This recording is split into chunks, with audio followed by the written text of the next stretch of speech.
inside the recording studio. I am Jody Whitesides, and with me, as always, is Mr. Chris Hellstrom. How are you today, sir? I'm doing very well, Jody. How about yourself? I'm getting to the point of feeling like I'm a full human again. Good. Yes. Good. Yeah, That's you good. sound like you almost have a cold, but I know you're healing up properly here. And Yes. For those that are without going into wondering, details. I did not have a nose job in the sense of plastic surgery. I had a nose job in the sense of having a deviated septum corrected. And it means I couldn't really use my nose for about a week. And it's almost back to being usable in terms of being able to breathe through it and not sound like I'm stuffed up. But I'm slightly still stuffed, but yes. All right. Well, I'm glad you're on the mend, buddy. That's awesome. Mm-hmm. I'm looking forward to being able to breathe. It'll be a lovely thing. I'm pro-breathing. I don't know about you, but I'm pro-breathing. Well, I've tried to kick the habit a few times, but it hasn't worked out too well yet. Yeah, it only works for about 5 minutes tops. Right?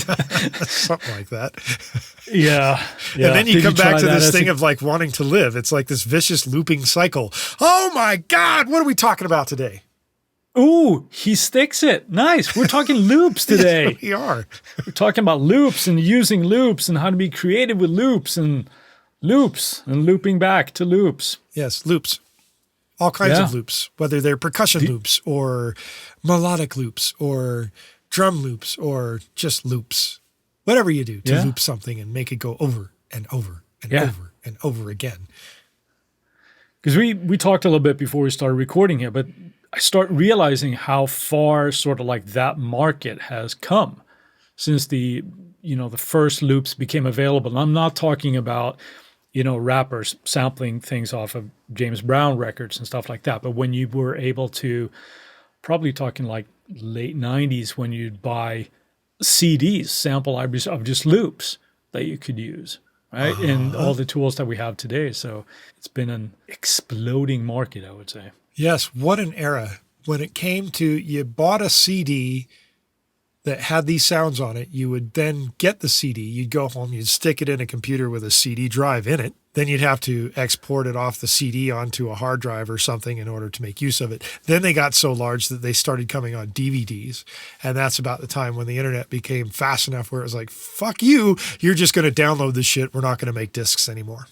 Yeah, and then even before these were being time synced, they would just state this is the tempo of this said loop, and more often they were right, but sometimes they weren't.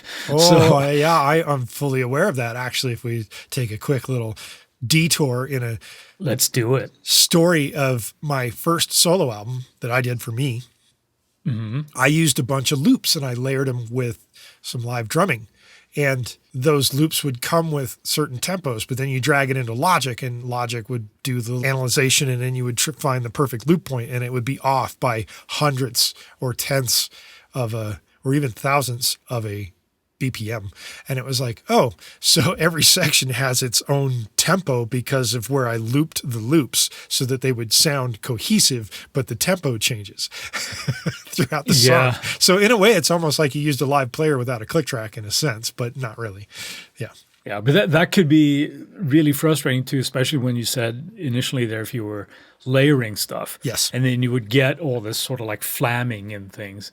And it took a lot of editing to get that shit not to do that. It did. And I remember BT was an artist that had his own loops come out on the sample collection. And the big selling point of that one was they were sample accurate. And anybody that knows anything about BT knows that he is meticulous with that kind of shit, right? So sure.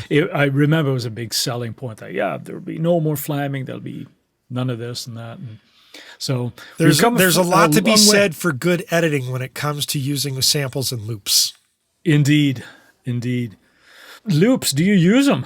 Of do you course. Ever find? Yeah. Yeah. Okay. I've used them extensively as creative standpoints and as rhythmic standpoints, and on a rare occasion melodic standpoints. Yeah. Yeah. That's one thing that for me and says more about my personality than anything else, but it's one thing that it frustrates me somewhat because I'm probably showing my age here and being an old fart. Get off your cloud. That's right. When you see these libraries come out now, with melodic loops or chord changes or this and that, and I'm thinking here my old fart way, I'm like, well, isn't that your job as a composer to write melodies and chord changes? But I digress. Well, I don't know if you should digress here, because I do remember getting confronted by a composer at NAMM who knew me, but I did not know him, and wanted to be represented by my representation. So I figured I would go listen to him and I would say, hey, I'll pass you along, or hey, you'll need to do your own legwork kind of thing.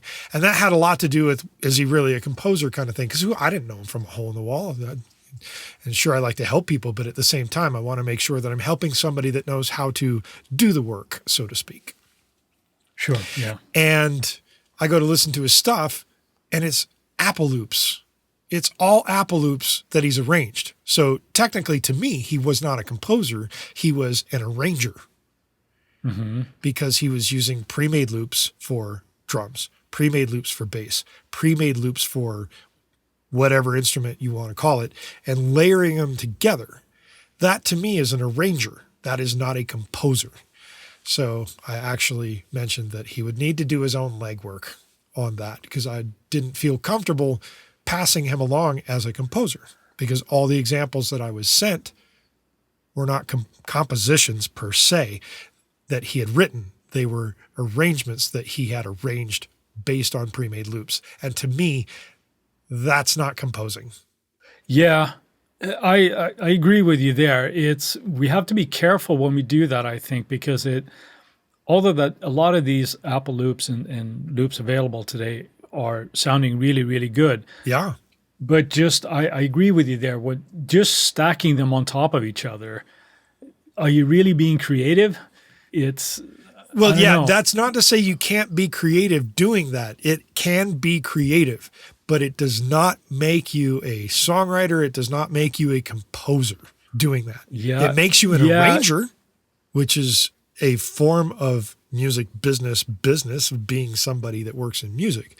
But to call yourself a composer if you're only using pre-made loops, little disingenuous to me. It makes you an arranger.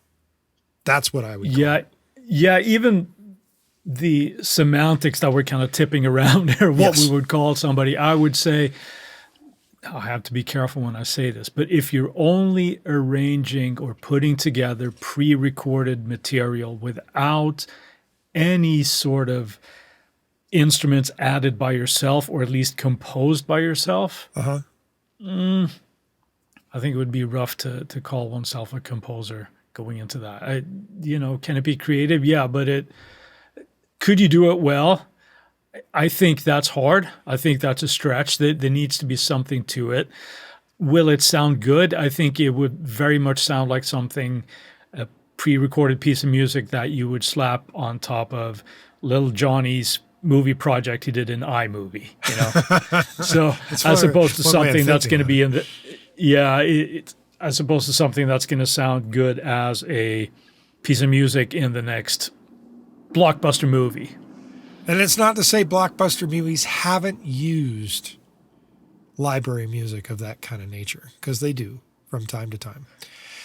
However, that being said, do you feel that people that do this and stick to loops are cheating? Cheating is a strong word, I think. And it's very easy to sound like a musical snob, I think, when we're talking about this, because isn't that our job? As you kinda. Yeah, a little bit, right? But I do think that it depends on how much you're using it. And I think if you're using them as starting points, or if you're using them to trigger inspiration, that's absolutely valid. And treating things a certain way. Now, as somebody is probably listening to this, they're thinking about Rihanna's hit Umbrella, and that's based on an Apple loop. That groove is Vintage Funk Kit number 3, right? Go listen to that if you're a Logic user and you hear that's the groove. It's just changed the tempo. Were they cheating? No, absolutely not. That was a springboard, and I think the producer came in and said, "Oh my God, what is that groove? That sounds amazing!" And they started building it off of there, right? Right, Now but the those key are word in probably your phrasing that you just mentioned was building, yes, which yeah, to me denotes that they were also writing original stuff to go along with it. sure. Now this was obviously just a drum groove, so they came up with the chord progressions and obviously melodies and everything that went along with it. So that is, to me, very, very different. Now, I would also say that, I haven't studied the song in and out and all this kind of stuff, but they were more than likely doing something to the groove as well. Uh-huh. To double back on, is it cheating? No, but I think you're giving yourself a limited shelf life and probably shooting yourself in the foot a little bit if you're constantly just using loops to do that. You're not gonna. Why would it be broaden your limiting sound. your shelf life? Because you are only going to be as good as the loops that you're using. There's nothing of yourself going into it apart from thinking, oh, this is in the key of C. I don't know. I might be. It depends. Okay, so I'm going to disagree with that statement, and part of it is true, and part of it to me is not true. To me, and the reason why I say that is that you can be creative with loops, right? There are ways to do it, and some people will do it better than others. When you are not tweaking loops, to me, even if you are tweaking loops, but if you're just literally going, well, I like this one, I'm going to layer it with that one, and I like this one, I'm going to layer it with that one. That's an arrangement. That's not to say that's not creative, but it's also not super original. And there was actually a library, and they may still be in business, I'm not sure, that asked composers to compose things to very specific keys and tempos, styles, sounds, etc. And the reason for it is you would build an actual piece. They would disassemble it. They would match it with other pieces by other composers, written in same key, style, whatever. That way, if somebody came along and like, oh, I like this bass line, but I prefer this groove from over here. And I prefer, that would create a whole new piece of music, which would then get a whole new copyright, which would then get all the other composers that were involved with the little pieces that got used by the person creating this piece of music, so to speak, from pre-made stuff. So somebody actually did build an actual library that you could go online as a film or video producer and make use of. I don't know how well it did. Yeah. I don't even know if it's still in business, and I don't really care to share the name at the moment, but it's just interesting in that regard. I think you can be creative with loops. I wouldn't call it cheating, but I also wouldn't call somebody that just stacks loops on top of each other anything more than an arranger. That's how I would kind of define that. But that's just me. I suppose to sort of round off that topic, it's almost like if you're only using pre-made loops, you almost have to be even more creative. You know what I mean? To make Sure. it sound good. Yeah. Yeah, it is more of an arrangement thing if that is all that you're doing. If we're talking about, adding things, editing things, now you're in a whole different realm, I think, because now you're using what I consider to be the best use of loops, right? You're using it as a source of inspiration or a launch point, if you will. And I remember, there were times that we were both pretty quick on jumping on Stylus RMX from Spectrasonics. Yeah. Great. When that great came out. stuff. And and when that came out, it was amazing because you could do so much stuff with it and had kind of like broken down the individual loops and you can do this and that with it. And it was you could be very, very creative. But the popularity of that plugin also led to that when you were watching TV shows and stuff at the time, you would go, oh, that's loop so-and-so from Stylus RMX, and there's that loop, and there's that. And you started recognizing these because they hadn't done anything to them. Right. And Well, I think speaking of doing things to RMX loops, yeah, I had another plugin at that time called Fatmatic Pro. I remember that. Yeah. And that particular plugin allowed you to take certain elements of loops and kind of manipulate them in ways that RMX could not do in and of itself at the time. And there is a song that I wrote called Searching for You. And I really dug the sonic quality of a particular RMX loop, but I wanted the vibe to be different in terms of the swing value and other elements to the loop. So it was close to what I wanted. I needed to manipulate it to get it where I wanted. And I used Fatmatic Pro to do it. And at NAMM one year, the year after I had done this, so I'm going to guess this was around 2007, I actually spoke with Eric Persing, who started, or at least, I don't know if he's the one guy, but I know he's one of the main guys for Spectrasonics. Yeah, I think he's still the guy. He might very well be. Amazingly nice human in addition to that. But in speaking to him, I had mentioned what I had done. And I don't think it went over very well. And it could very well be why there was a particular update to RMX that allowed you to do more manipulative things to the actual loops and sounds subsequently. And I can't say that it was the direct relation, but it was certainly something that probably chewed on him when I mentioned what I did. So, because he literally told me, he's like, you're not supposed to do that. And I was kind of like, okay, but I did. Anyway, I digress. Now we're going back some years here, but there was a time, obviously, where there was very limited use that what you could do with a loop, as Sure. opposed to today, right? It was pretty much this is what you got. But we'll go into that a little bit later. Today, when you're using loops, how do you kind of like use it? Are you using it more as a source of inspiration, or how do you tend to deal with loops? Springboards.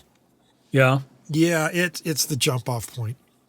So when do you normally decide to start that route? Is it when you're just looking for something and you don't have a necessary idea to kind of start with, and you're going through your loop libraries or whatever to kind of listen to something that, oh, that sounds kind of cool, I'm going to try to build something around that track, or how do you tend to use it? Like if I'm starting out and I'm needing a groove, I will listen to grooves until I find one that's like, oh, that's close to what I'm thinking about in my head. Okay. If it starts to take too long, I'll just create the groove myself.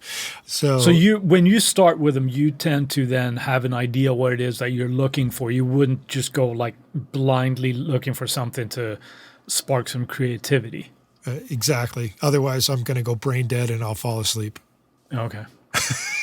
Yeah, no, that's the best way to put it, because to just sit there and constantly play loop after loop after loop after loop after loop after loop on an endless repeat just gets to be the point of, why am I doing this? This is not fun.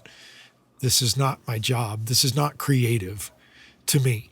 Yeah, no, that is, it's very easy to go down that rabbit hole, right? When you're sitting there and you're, okay, I'm going to write this kind of track today, and 3 hours later, you're still sitting there listening to loops, right? So, yeah, if you're doing that, you've got a problem, and you shouldn't be doing it.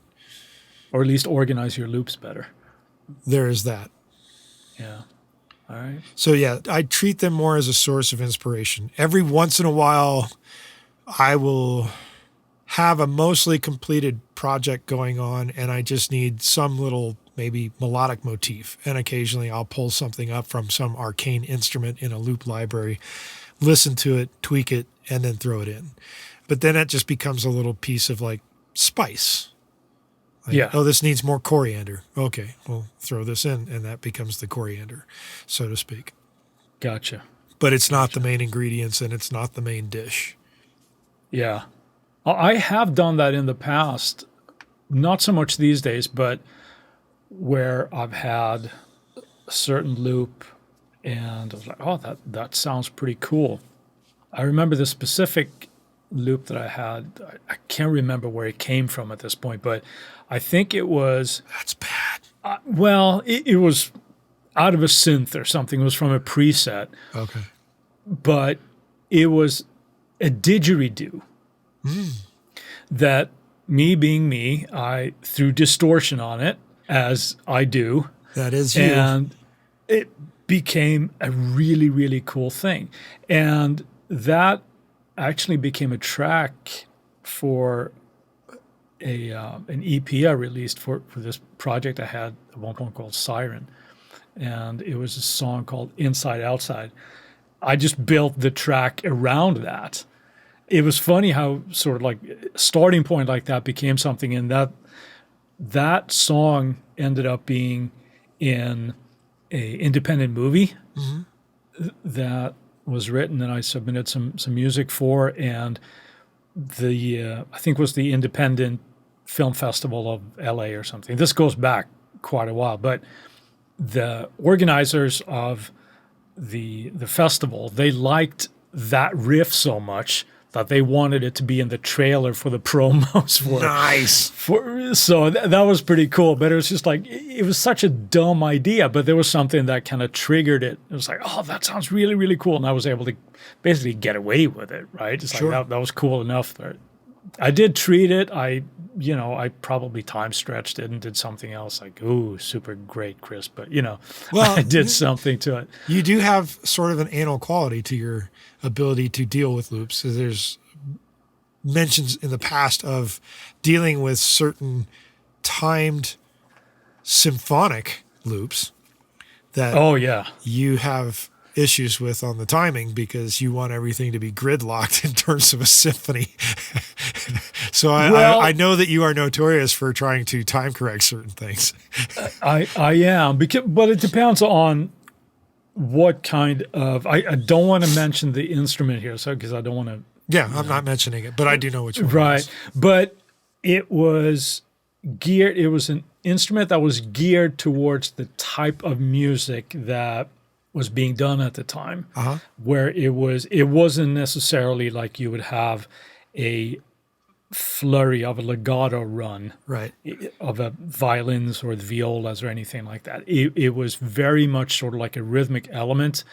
And when they are not lining up properly, to me, that lost all its credibility because I couldn't do it. I would have to record it and then time correct it, which is like, okay, this is too much work. I can do this better other ways. But so, yeah, I do like things that are in time, so to speak. Well, most Especially if people you go tend for to. that impact. Yes. Most people tend to Yeah. like things that are in time. Not Yeah. everybody, but most. And with that, let's take a quick word from our sponsors. All right, we're back, and now we're going to start talking a little bit more about how to be creative with our loops. Yeah. So what do you Yeah, do? I mean, other than throwing distortion on didgeridoo? Well, that's my go-to. That's what I always do. No, there's a lot of stuff, and I think we should do possibly a little bit of a backstory here to loops, because we mentioned the CDs that we used to get with audio loops, Yes. and they were in a certain tempo. But then the thing that sort of started this creativity with loops was an application called Recycle from Yep. Propeller Heads, where they would the program would analyze the loop, and you could control how many hit points it would be, and it would essentially slice up the loop, and you can change the time and everything there. That was revolutionary at the time. Yes. It sounds like really archaic stuff now, but that was really, really cool, because then you can lay it out on your sampler as well, your MIDI keyboard, and you can trigger the slices as they were in different orders. So that was the first thing of kind of being able to manipulate them, not only the timing, but also the order of the hits. Right. Today, of course, you mentioned Fatmatic Loop, or Fatmatic Pro, I should Yes. say. There might have I'm not been a sure if that's- non-pro version, but I just seem to remember it as being Fatmatic Pro. That did a similar thing, but it was, if I recall correctly, it was more in real time. It wasn't, you didn't necessarily have to trigger it, right? I think you just spit it out. I can't remember that wrong, but I remember that you could do a little bit more with that, and it also had onboard processing where you could filter certain slices and things. So Yeah, bottom line I is don't that- think I delved, when I used it, I don't think I delved too hard into it. I was just trying to slice up a particular loop, and I think it was another producer friend of mine that said, hey, you could try this. And so I went and grabbed it. I tried it, and it worked for what I needed, and then I never really used it again. In fact, if I Yeah. dug out that original session from that, it's probably still in there unusable because the plugin, maybe it still exists. I don't know. I haven't updated it since then, but it certainly allowed me to do what I needed to do and get the right sound that I wanted, which at the time RMX could not. Yeah. And of course, today we have Apple Loops, and it used to be Acid Loops. I don't know if Acid Loops is still around either, but it was also another format that you could actually load them as Apple Loops, and you might still be able to. It searched for the transients, and you could just freely, manipulate time and things like that as well. So that's sort of like a quick background. There's other things too. There were sample libraries that you could treat as loops, and you had like the Akai sample libraries, and you had Giga sample libraries, and Fruity Loops, I think, started out as loops and now I think is a full-on DAW. The initial days of doing loops was like it was the Wild West, and now it's the Wild West for an entirely different reason. It was interesting going through all of that stuff because initially you had to spend your hours of your day editing this shit, and people figured out this sucks. Let's figure out a way to make it a little more automatic. But think about this. If I am not mistaken, the very, very first loop ever was the Bee Gees. They had a drum loop I see your they point. made. I know where you're going with that. Yeah. And it came from another song that the studio had, and they loved the drum part, but it was in the wrong, was it the wrong tempo? Whatever it was, they had to create this really ridiculous length of tape, and they ran it around the room, and eventually it looped upon itself, and it became a reoccurring drum loop. And I believe it's the actual drum groove to, is it Staying Alive? Is that the one? I think you're right. I remember hearing the story a little bit differently, but with a similar result. I'm not sure if they I watched the manipulated documentary that came out, I don't know, 6 months ago or 8 months ago, sometime during last year about the Bee Gees. And so I'm assuming that the documentary got it right, but I could be wrong.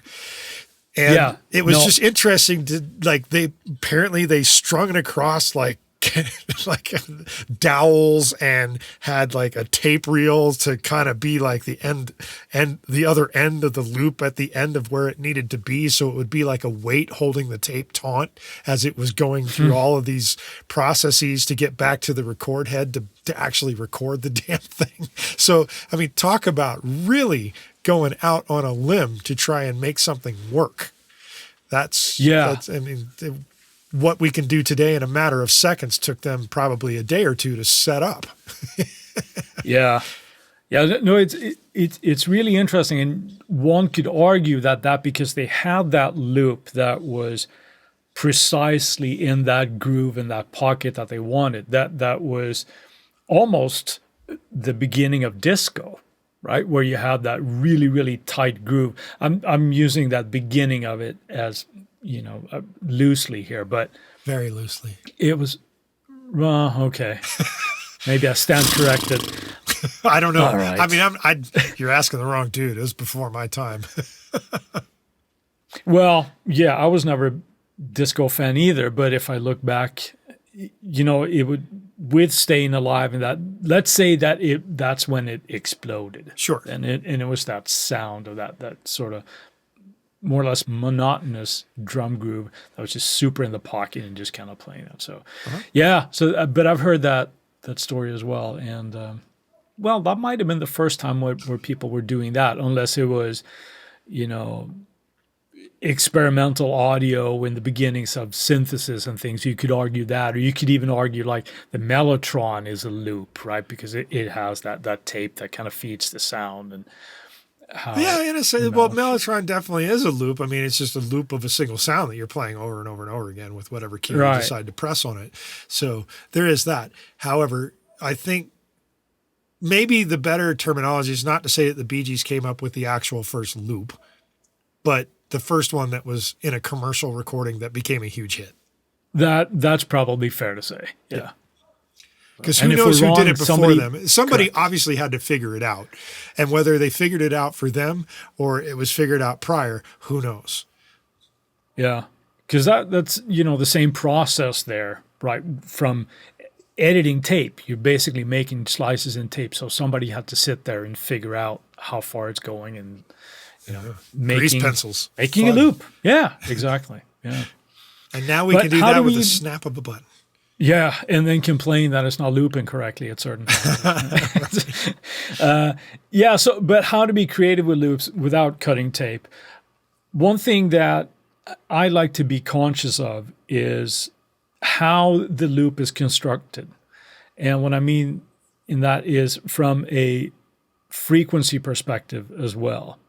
So it was one of my biggest knocks on. Now it sounds like we're bagging on Spectrasonics here, but that's not my intention here. Oh, I still use that stuff. It's great. Yeah, but some of the presets that they had with Stylus RMX, and this happens all the time because everybody wants to show what their plugin is capable of doing. Sure. You hit like one loop and it would just fill up your entire mix because it would be the entire spectrum of what was there. It had the kick and it had all the percussion going on and the high end and it had a big snare and blah, blah, blah. It would just fill up everything. Do you think that's But why that they called becomes- it Spectrasonics? Because you just said Spectrum. I'm just curious. No clue. I have no clue. But I'm not sure it was, no, because Stylus wasn't their initial instrument, wasn't it? No, I believe they had other things. I think Trillium was around at that point. Their bass. Anyway, Plugin. we digress. Yeah, but don't go there. but what I'm thinking of is perhaps thinking of a loop that is going to provide a certain area of the frequency spectrum. So if that is just the top end where it might be a loop, I might look for something that is just going to do that. It's not going to have a kick in there. It's not going to have any kind of low droney kind of a sound. Mm-hmm. So I think of that if you think about the low end, the mid range, and the high end, and where that might be placed in the arrangement of the song. That's one thing that I tend to think about when I'm using the loops. It's seldom a whole loop. It would be parts of something that I might use. Yeah, I'm the same way. So yeah. And I think the reason why I'm doing that is because I don't want to be the arranger in that regard of just using other things and arranging it to what it would eventually be. I fancy myself more as the composer when I'm dealing with loops. So yeah. I use them for inspiration, springboarding, tweaking, rearranging, dicing, slicing, whatever it is in order to get it to what I need it to be. And sometimes it's not even a loop I need to do that with. I have to go out and sample my own damn sound and do it. But that's a whole other concept right there. Yeah, but there's lots of room for creativity there that you can do. And of course, simple things like just using high and low end filters, right? To get a filter out where you don't need to be there, and you can get some really creative kind of sounds going on from something ends up sounding like what it's not to begin with, and all sorts of, like I mentioned, distortion and all those kind of things as well. Another tip that I used to do to just experiment is if you have a loop, let's say that you have a drum groove. I'm thinking not necessarily a natural acoustic sounding kit, but something that is more the breakbeat kind of end of the spectrum. Uh-huh. If you have a few of those, let's say you have a 4 or an 8 bar loop, and then you have a handful of versions of that loop so that there are small changes. A trick I used to do in Logic was that I would put them all on different tracks and then pack them all into a take folder, just as you would with vocals or whatever. Yep. And then use that process to just slice them up and get some kind of really interesting results. And usually the more random they were, the more interesting they could sound. That might not be something that you're using for your basic groove in a pop track, but it was very much of the experimental nature where you can get something out of something that isn't its original intent, if that makes sense. Right. Be creative with them. I mean, it really just is, it sounds silly, but it's just your imagination that puts a limit to what it is. And I think, going a little bit above and beyond with an initial loop, even if you like what it sounds like, go ahead and tweak it and do something to it. And I think it gets a little bit more satisfaction out of it, or at least some more originality to it. Sure. I think. One other thing that we probably should talk a little bit about is the concept of rights and copyrights and whatnot when it comes to making and using samples and loops or looping Absolutely. samples of that nature. Yeah. There are plenty of horror stories of people going and sampling something off of a record to make a loop of it, writing a song around it, not thinking about the rights at all, releasing it, suddenly it becomes a hit, and they don't get any of the royalties because the original songwriter or composer or rights holder comes back and sues the pants off you. Yeah. And I don't condone that. If you're going to go and sample something that somebody else has already created and released as a copyrightable thing, I believe you need to get proper credit. I believe you need to give proper due in terms of the rights and royalties and whatever happens with what you are creating. That being said, there are plenty of royalty-free libraries, the ones that come with Logic. That is a plethora of stuff. Is it all usable? Who knows? But at least it's there. And there's a good example of a giant hit song, Umbrella, being used from a Apple loop. If we go something a little more modern, then you get something where you got these guys that are beat makers that make a beat, sell it for $50. Somebody creates a track over the top of it, and they get nothing further. And a good example of that in recent years would be Lil Nas with Old Town Road. It's like, however, the interesting thing about that story is the guy that made the beat got his whatever fee was for doing the beat, didn't get any royalties on it beyond that. However, I guess they layered it with something from Nine Inch Nails. Guess who got a cut of that? Trent Reznor. Did he really? Oh, yeah. Yeah. Yeah, you don't get away with so there's certain bands you just can't not get away with that with. And there's an example also that was probably not widely known, but Snoop Dogg released an album. One of the songs had a sample in it, was not cleared. Friend of mine was a co-writer on it, got a lot of money for that. So if you decide to do it, just be prepared that if you didn't get the rights and you didn't get permission, you could get your money. It could break you, essentially, is what it is. There's an example of a band from, I don't know, the early aughts or something like that, The Verve. They sampled a song from the Rolling Stones. Yeah. The Stones didn't even write the portion that got sampled, but they owned the rights to it. The Verve lost, and essentially it destroyed them. So don't do it. Those are biggest hit. Yeah. Oh, it was a gigantic hit for not only the Stones, but also for the Verve. But the thing being said here is if you're going to sample something and make a loop of it, be sure that if it's already copywritten, that you get the rights to do it. Otherwise, you're safer and better off sticking to royalty-free things or things that you have purchased that allow you the creative use to use the loops as you see fit to hopefully create your own copyrights on. That's just a word of caution and a word of be aware. Don't go into this blindly and doing something stupid. Clear your samples if you're one of those, artists that like to sample old records and stuff. It's simple email rather than they either say yes or no. And if you start seeing some money from that song, they're going to come a knocking. So, clear your samples. Clear your samples. Clear your loops when you sample. Clear your loop samples.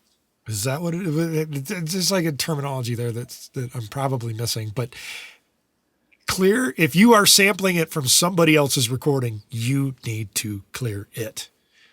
Yeah. So, but to sort of round off this topic here, I think, in my opinion, it can be a great source of inspiration. Yes. Provided that you use some creativity with it. The more you kind of do something to alter or mess up the original loop that you have, look at it as perhaps just infusing more of your originality into it. If you're not doing anything else to whatever that loop or sample is, chances are that somebody else is using it as well. So, well, it's not even a chances are. It's probably a given. Yeah. Be creative with it. But they're cool. They can, you can make or break a song if you just add a little, this needs something. I had this keyboard line on top of it. Works great. Awesome. Or it could be a distorted didgeridoo or whatever happens to be. Sure. So, What's your favorite loop or instrument? Damage. That's a good one. Yeah, Heaviosity, yeah. And even there, I mean, it's one of those things that you can press one key and you get a whole arranged loop, but that will start sounding, repetitive and possibly boring. So, But then within that instrument, you have the ability to break it out and manipulate it and do all these things with it. But yeah, that's my favorite. That finds itself into a lot of the things I do. Well, there's no secret. I'm a huge Heaviosity fan, so there you go. And Damage is right on top of that list. What about you? Besides RMX, is there anything else? I would say it's hard for me to play favorites at this point. And it probably has to do with doing a variety of different things in terms of productions. So the native instrument stuff, like I'm scratching the surface when it comes to things like that you can get with these libraries for Machine, which is built around that concept. Yeah. Also with Damage and Damage 2 and RMX as well. There's Apple loops. I mean, this is ridiculous. And I've got an Apple loop library that I probably just need to throw away at this point because it is just so ridiculously large. It's accumulated so much stuff over the years that it's like, why do I do this? Why do I have this here? I can't say that I have a favorite to pick, but I certainly have a plethora to choose from. That is a good thing because all the stuff that we have out there today, it's a wonderful time to do this kind of thing because there are so many tools. So there's no excuse to not be creative, damn it. Correctamundo. And with that, let's move on to some Friday finds. Chris, what have you got for us today? Well, my interface manufacturer of choice, Apogee, just announced that they're coming out with a Duet 3. So it's going to have their usual converters, high-quality converters. But one thing that they are adding to this, besides a new form factor, is onboard processing. Well, how about that? Yeah, jumping on the UA route here and letting their native plugins be run or powered by the interface, I should say. Ah. So I thought that was kind of cool. I'm a big fan of Apogee. So yes, that was my Friday find. What about you? I'm going to go down under for this one. Cool. Yeah. Speaking of didgeridoos. Speaking of didgeridoos and someone we were speaking with just before the podcast got rolling. Indeed. The Rode NT USB mic is a lovely little choice for those who wish to have something that makes it easier for them to sound a little better when they're recording a podcast. I am not currently using one. However, the great thing about this particular mic is it does come with not only the microphone, but a pop shield, the way to mount it, and a method to get it standing on your desk without too much trouble. There it is, the NT USB Rode microphone, if you're looking to help improve your podcasting a little bit. Very cool. Oh, yeah. And with that, while we've got your attention, we would like for you to go to our website and leave us a review at insidetherecordingstudio.com/review. Or you can go to insidetherecordingstudio.com and sign up for our email list, which will get you a little surprise package of some plug-in presets from Chris and I. In addition to that, you'll get weekly reminders about our Tuesday tips that come out obviously on Tuesday. And we'll make sure that you don't miss any future episodes of the podcast doing so. If you would like to get something fun in your inbox, email us at goldStar@insidetherecordingstudio.com with the word loops. And if you have a topic of suggestion for Chris and I to pontificate upon in a future episode, contact us via the contact page on the website at, hint, hint, insidetherecordingstudio.com, and we'll put it into consideration for a future episode. And I will now say, see you next week. Have a good one, Jody.